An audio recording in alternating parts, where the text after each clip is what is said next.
General tele thang thar ten fanau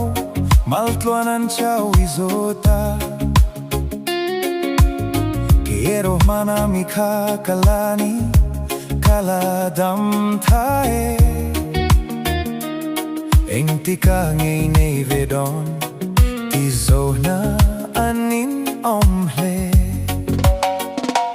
Val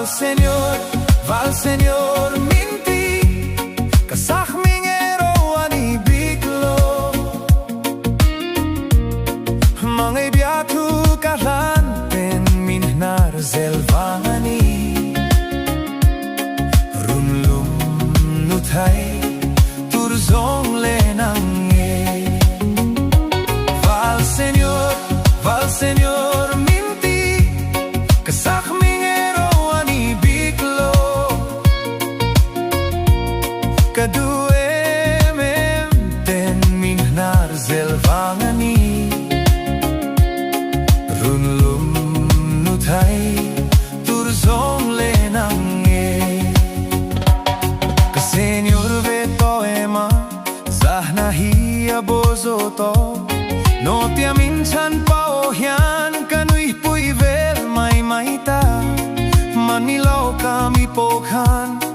minhnar le tokha Masitlaw may lavin chay le charcharang Val Senior Min Ti Kasah mingero ani biglo Mangay biatu kahan ten minhnar zelvangani Runlum mutai turzong lenangye Val Senior Min Ti Kasah mingero ani biglo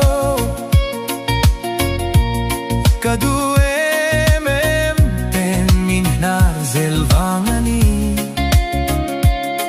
Runlum nutai turzong lenangye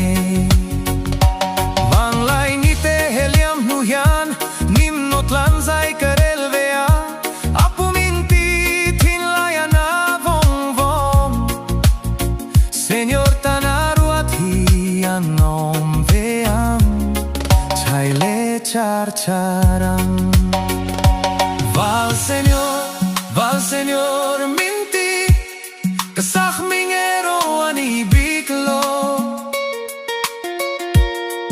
Mangay biatu kahlan ten minhnar zelvangani